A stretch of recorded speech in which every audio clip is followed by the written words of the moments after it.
உங்களுடைய வெற்றி வேட்பாளர் ஏற்கனவே உங்களால பலமுறை வெற்றியை பெற்றிருக்கக்கூடிய வேட்பாளர் அண்ணன் ஏவா வேலு அவர்களை தலைவர் அவர்கள் உங்களுக்கு ஒப்படைச்சிருக்கிறாங்க.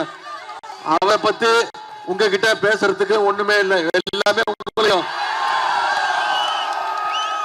அவருடைய ஆற்றலையும் அவர் அனுபவம் அத்தனை பேரும் உங்க அத்தனை பேருக்கும் அத்துப்படி. எல்லா கலைஞர் சொல்லுவாரு, கலைஞர் சொல்லியிருக்காரு பலமுறை, எல்லாரும் ஏவினாதான் வேலை செய்வாங்க, ஆனா நான் ஏவாமலையே வேலையை செஞ்சு முடிக்கிறவர் திரு ஏவா வேலு அவர்கள்னு கலைஞர் வந்து சொல்லியிருக்கிறாங்க. அது மட்டும் இல்ல, கலைஞர் சொல்லியிருக்கிறாங்க, எதிலும் வல்லவர் வேலு. ஏவா வேலுன்னா எதிலும் வல்லவர் வேலு. நம்முடைய தலைவர் சொல்லியிருக்கிறாங்க, எப்போதும் வல்லவர் வேலு. நான் சொல்லியிருக்கிறேன், எதிலும் எப்போதும் வல்லவர் அண்ணன் திரு வேலு அவர்கள் உங்களுடைய வேட்பாளர்.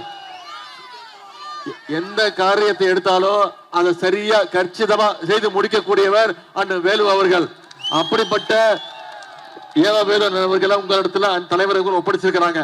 போன முறை கிட்டத்தட்ட 95,000 வித்தியாசத்துல நீங்க ஜெயிக்க வச்சிருக்கீங்க. இந்த முறை குறைந்தது 1,00,000 வாக்கு வித்தியாசத்துல செய்வீங்களா?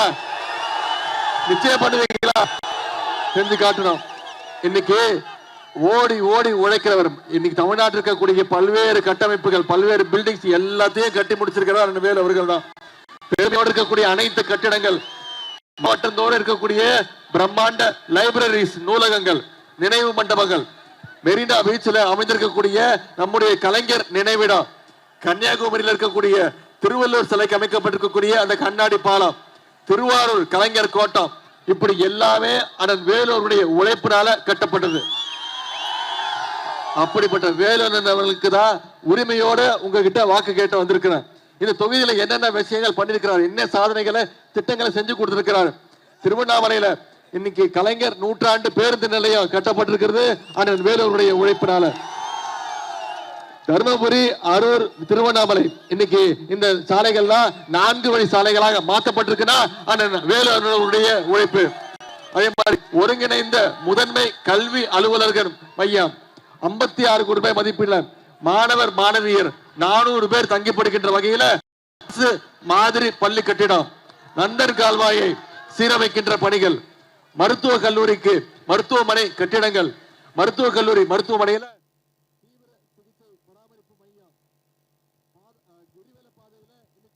சுகாதார வளாகம், கிரிவல பாதையில சுகாதார வளாகம், மாவட்ட ஆட்சியர் அலுவலகத்துல பொதுமக்கள் குறைதீர்வு கட்டிட அரங்கம், அண்ணாமலையார் கோயில் மாடவீதி சாலையில கான்கிரீட் சாலை, அது மேம்பாடு 2.5 கோடி மதிப்பீட்டுல சமுத்திர பகுதியில கலைஞர் பன்னோக்கு அரங்கம், கூடுதல் சுற்றுலா மாளிகை கட்டிடம். இத்தனையும் நம்முடைய வேலன் அவர்கள் கடந்த 5 வருஷத்துல இந்த திருவண்ணாமலை தொகுதிக்காக செஞ்சு கொடுத்திருக்கிறார்.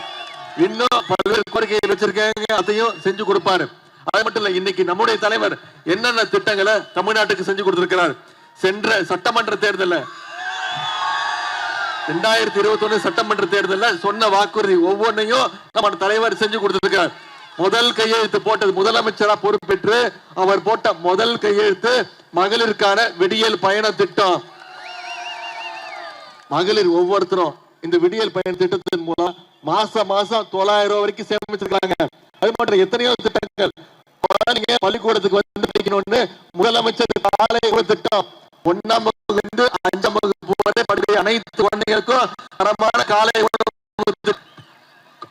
அரசு பள்ளியில படிச்சு கல்லூரிக்கு போய் சேர்ற குழந்தைங்களுக்கு புதுமை பெண் திட்டம், தமிழ் புயல் திட்டம், மாசம் 1000 ரூபாய் கல்வி ஊக்கத்தொகை, 48 லட்சம் பேருக்கு வேலை வாய்ப்பு, 3 லட்சம் பேருக்கு வேலை வாய்ப்பு கொடுத்துருக்கிறோம்.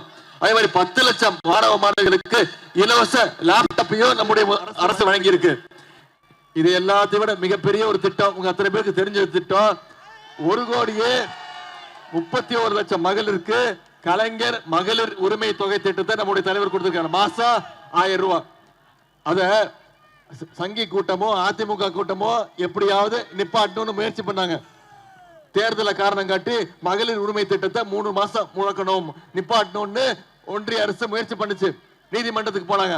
ஆனா நம்முடைய தலைவர் அவர்கள் 3 மாசத்துக்கு சேர்த்து 3000 ரூபாய், கோடை கால சிறப்பு நிதி 2000, 5000 ரூபாய் நம்முடைய தலைவர் 1,00,00,000 31 லட்சம் குடும்பங்களுக்கு கொடுத்திருக்கிறார். இதெல்லாம் இந்த திட்டங்கள்லாம் தொடரணும்னா மீண்டும் நம்முடைய உதயசூரியன் உதிக்கணும். அது மட்டும் இல்ல, பல்வேறு வாக்குறுதிகளையும் நம்முடைய தலைவர் கொடுத்திருக்கிறார். என்ன வாக்குறுதி?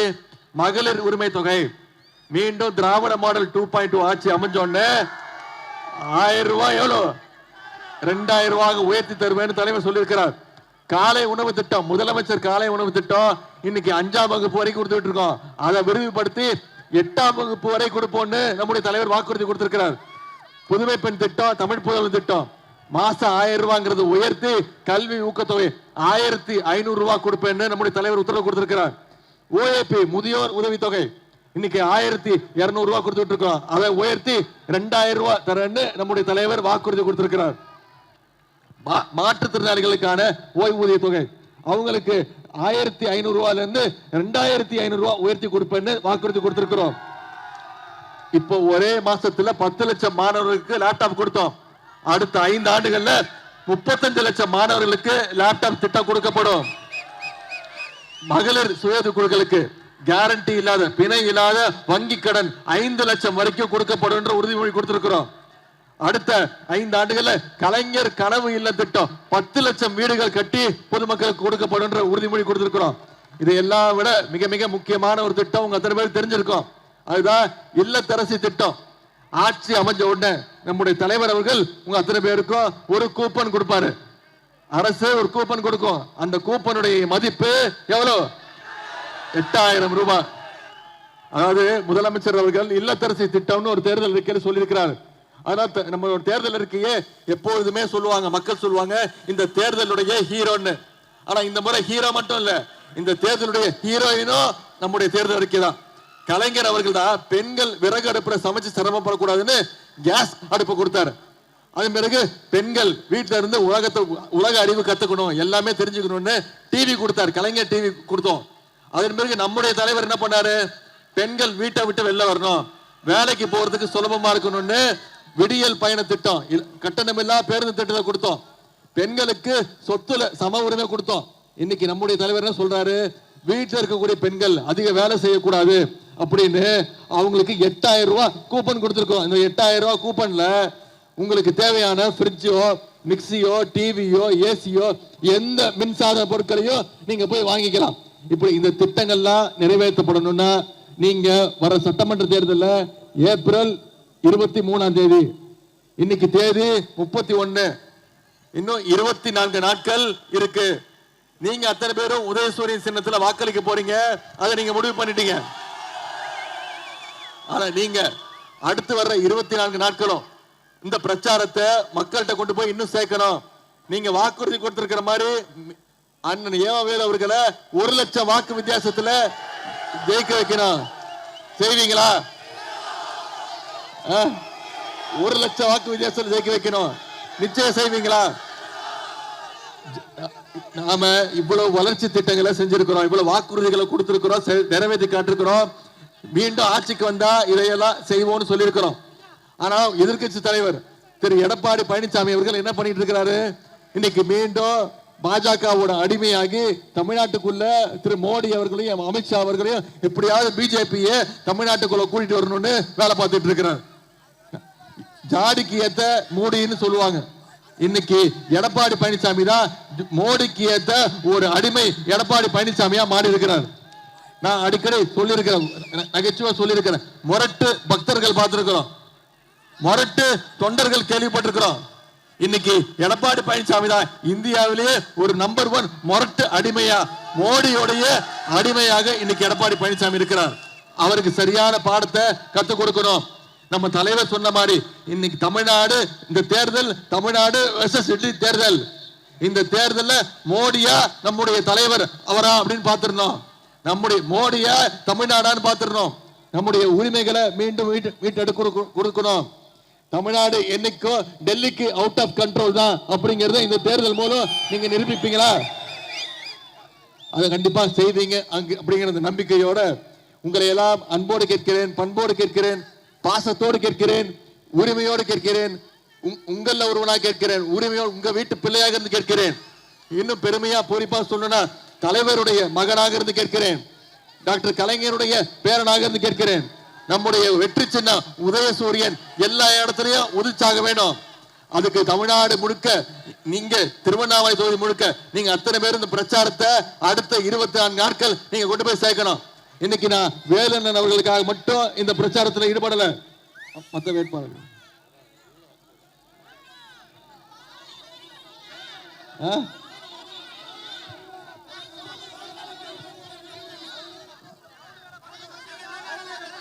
கேட்கல.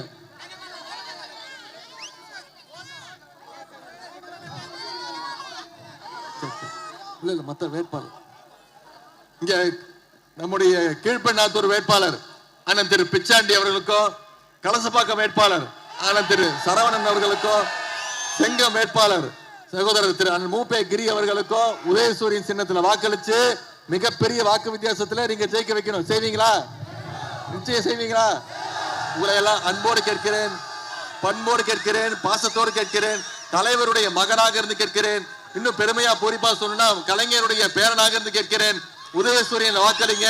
மிகப்பெரிய வாக்கு வித்தியாசத்துல இந்த திருவண்ணாமலையில் இருக்கக்கூடிய அனைத்து தொகுதியிலையும் உதயசூரியன் உதிக்கணும். நம்முடைய திராவிட மாடல் 2.0 ஆட்சி அமைய வேண்டும். நம்முடைய தலைவர் மீண்டும் 2வது முறையாக முதலமைச்சர் பொறுப்புல உட்காரணும்னா திருவண்ணாமலை அனைத்து தொகுதியிலையும் நீங்க வேலை செஞ்சு உதயசூரியன் சின்னத்தை வெற்றி பெற செய்யுங்க.